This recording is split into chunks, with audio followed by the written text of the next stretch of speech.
All right, so I'm doing the thing that I tell everybody. I always have these like big mottos in my life I live by because I learned it from women older than me and smarter than me, and they told me stuff and it worked. So the first one is better done than perfect. I have been putting off doing this workshop forever and ever because I never ready. I look like this. And so today I went, you know what? I have put that off for 2 weeks now. I've been wanting to do it. I have the slides ready to do it, and it's just about whether or not my hair was done. So today I'm jumping in and doing the thing. So if you learn nothing else from my seminar today, my little workshop here, better done than perfect. Don't worry about whether or not it's perfect. Just get it done because at least now it's done. So my name's Suzanne Ghost. I am the homeschooling mom of 5 children. They're ages 14 to 21 now. I only have 2 left at home, and I'm a Spanish teacher, so I teach Spanish classes at the Community Homeschool Center, and I also am the creator of Flip Flop Spanish and Spanish Geniuses Online. So if you're looking for that, I can help you. The great thing about teaching Spanish is that it's a very different way to teach. It's a very different subject to teach because you have to use it immediately in order to use it to learn it. You can't just go, oh, it's not like facts or information or some sort of experience that then you can access later. Nope, you have to learn it a very different way. So teaching homeschoolers for 21 years, and before that I taught public schoolers for 3 or 4 years. I guess it was 4 years. Wow, I've been doing this a long time. But the atmosphere, the mood, all these things that help you to absorb or not absorb, I've learned from teaching Spanish, and I want to share those things with you today because they're things that you can change easily. And yes, I got all this stuff. All right, 10 crazy facts about your brain that will blow your mind and help you homeschool. So these are beautiful little things that you can change easily. These are pictures of places that people learn. I don't like the cold one, but the other two look nice. I don't know. That one's kind of sterile for me. I could probably learn there. Maybe. Maybe I'd be scared of messing it up. I love this one. When a flower doesn't bloom, you fix the environment in which it grows, not the flower. That may be enough for you. You can just fast forward to the bloopers at the end. Okay, so the first ones we're going to talk about is atmosphere, mood, your physical experience, and your relationship. All these different 4 categories are the categories that you can change you can mostly change. You can't always change the mood, but you can change your atmosphere, your mood, the physical experience, and then often you might not be able to change a relationship, but you can change the person who's teaching your child or who you're learning from. So you have control over 3 of these 4 categories. Let's talk about atmosphere first. This lady is very happy. Recognize that the weather or the air quality of where you are is going to affect whether or not your brain is on or off. Temperature, big, huge deal. If a child is cold or too hot, too cold or too hot, it keeps them from being able to absorb any kind of information. Lighting, if you have to squint, if your child is squinting, then it's probably too dark. If they are asking for sunglasses or they want to sit under the table or they want to wear a hat, maybe it's too bright. Ask them. They typically know their preferences. And then color. If you've never done a study on colors and how they affect your brain, colors actually automatically make parts of your brain come to life. So red makes you hungry and talkative, makes you animated. Same. And then green is helps with calming. Green and also soft blue helps with calming. That's why a lot of doctors' offices are usually in soft greens and soft blues. The tone matters. And then yellow helps to activate the memory portion of your brain. Mood. This is huge, right? We all know that if we're in a bad mood, it's very difficult to focus on anything or absorb anything. This is very cognition dependent, meaning if your child is stressed out, yeah, they can barrel through. You can do it, right? You can drill them until they learn it because they're scared. But will they absolutely put it in long-term memory, or will it become like a trauma thing? So if your child is scared of something, like a lot of times people have potty training issues, not so much because of the kids' habits or ability to control their bowels, but because the flush scared them the first time. And so that trauma, that fear, keeps the kid from wanting to go to the bathroom. And so that, keeps them from absorbing the information that they need to be able to train their body to go to the bathroom on command. So your mood has a huge, huge impact on whether or not you're learning. A great way to change mood is with food.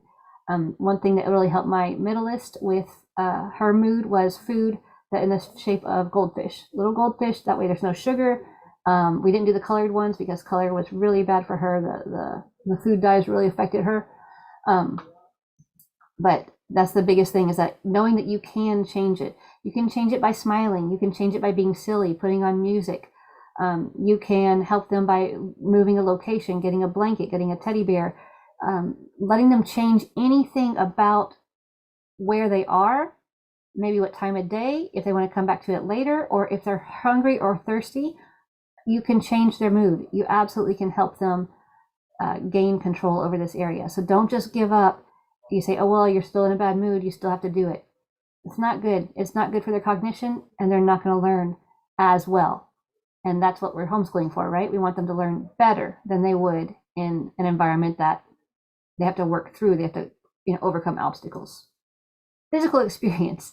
So if they're actually moving around, then they're going to learn better typically. So pain levels, if they are hungry or they're itchy or cold or tight, uncomfortable in any way, that physical experience will affect their cognition. And then their energy levels. If they're super sleepy or super animated, we don't want that. We want in between times. So change what they're doing, change where they are, change what time of day that you are teaching the hard stuff. The easy stuff you can typically do any time of the day because they can do it while they're feeling a little lazy or feeling a little sleepy. The hard stuff, they need higher energy, but not too animated. So you know your child best. You know what their on times are and their off times are. Like I would never try to teach anybody math at 5:30 p.m. It's just not a good hour for most people. It's not even a good hour for traffic. And then audio levels. This is hard. So if it's too low of a voice, then they strain and it really gives them a headache. If it's too high pitched of a voice, it's irritating. Or if the volume is too high or too low, again, it has to do with pain. So students who have autism, they'll be a lot more sensitive to these pain levels, hunger, noise, and energy. Okay, relationship. If your husband is really good at teaching history, but makes your kid nervous when he has to do with schoolwork, like maybe your kid loves watching sports with him, going on hikes with dad, talking about, I don't know, whatever, something else with him, what they did today, but it makes your kid anxious with schoolwork. He really wants to please dad and it really makes him nervous. Then that would be, maybe he's not the best person to teach that particular subject. You want somebody who exudes comfort, safety, happiness. If the person creates any kind of fear, anxiety, stress, urgency, or like they're in a rush, if you have a high animation person that makes the kid just kind of feel, oh, yeah, I don't know what to do. That's not a good relationship to help with the hardest subjects. Some subjects you can still make it through, but others, if it's a difficult one, make sure you're choosing a relationship that is good for them. Like for me, physics, I got anxious and stressed and felt like it was taking too much time anytime I taught physics. Have a great relationship with my oldest child. He's awesome. He's still awesome. He was awesome growing up and super compliant and obedient and little Mr. Cookie Cutter. Could have put him in public school, no problem. But when I got to physics, my relationship with physics affected the way he learned physics. So I had to outsource it. So recognize that even though you have a great relationship, you might not be the right person for that particular subject. Okay, now I talked a little bit about this. The bonus is knowing the sensitivity. I really wanted to help you see with a very short amount of time that you can change these things. So if you're super sensitive to one of these items, right, the temperature, the brightness, noise levels, things like that, choose you. Follow your preference. And then whichever kid you have is the most sensitive, where you can, choose the most sensitive person. So whoever is most sensitive about food, then we're going to eat when that person is hungry. If we can change it, then we do. Because that's love, right? We change things as we can. So now what? You're like, thanks so much. You went through these 10 steps super quick. What do I do now? Ask them. So in those 4 areas, ask them, what do you like? How do you like to learn? Like this cute little boy, he probably loves reading. As I can even tell, it's a Dr. Seuss book. In this location, he may not love reading otherwise. Does it hurt to let him read like this? I don't think so. I do have a worksheet that I'll put in the files there for you. And so you can mark it down in the area that you're asking each kid each question. And then if you can change just one thing, right? I'm always talking about X+1 over on Spanish Geniuses and Flip Flop Spanish. X+1. You don't want to change the whole thing because you won't stick with it anyhow. So change one item in one subject or one arena and then ask, okay, what's next? What can we change next to make life easier for you, more efficient, and more conducive to absorption in the long term? So if they argue and they're like trying to convince you, no, Mom, I really do need chocolate every day to learn my math, or I really do read better in the dark, all you have to do is say, prove it. Okay, let's try it. Let's try it your way. You never know. They might be, it might not work out. And you go, sorry, bud, that did not work. We tried it your way and it turned out not to be good. So we're going to go back to my way. But sometimes you never know. So give it a shot. Let them have some input on their preferences. And life is just more fun whenever we can choose the way we learn and all of our different options while we're homeschooling. If you have any questions about learning styles, I do have a book called Key to Learning Anything. And then, of course, all the Flip Flop Spanish and Spanish Geniuses and all those things. If I see you again, hopefully won't have my hat on, but maybe I will. Maybe this is a new trademark for me. But I'm here to help. Helping is my super favorite thing to do. And I hope this blesses you and gives you more power, more control over your homeschooling, but really your life, right? You can change a lot of things about how you live moment by moment, day by day.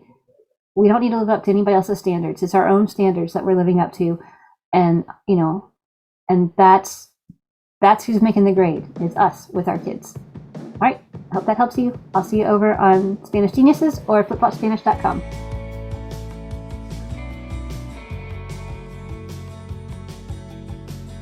So I'm going to talk to you about the things that I learned by teaching Spanish that has nothing to do with Spanish, but helps people to learn Spanish better. And it turns out those things help you to learn stuff in every single, is that better? I don't have earrings on, see? Oh, well, but it's done. It'll be done. The information. I don't know what I said earlier. I got confused and distracted. So still plugging forward, just like homeschooling moms in math. We just keep on going, right? All right. It's really good for you. I'll just put this in the bloopers. Okay, let me share the screen and show you. I want to do that. I think I want to do desktop energy. So not only do you need to find out where and when and how to change these physical experiences so that they have the best cognition, but how sensitive do you need to go? Each child, we have 5, and so you have to choose the kid that has the most sensitive atmosphere. Now I only have 2 left. Things are a lot easier. These 2 are actually the easiest of the 5, which is really cool. So that's nice. Yay. Hey, so hang in there. It gets easier and easier and easier. People say it doesn't get easier and it just gets different. Just throat punch them. No, it gets easier. It's a million times easier. It's still hard in different ways, but it's way easier than when they were 6 and under.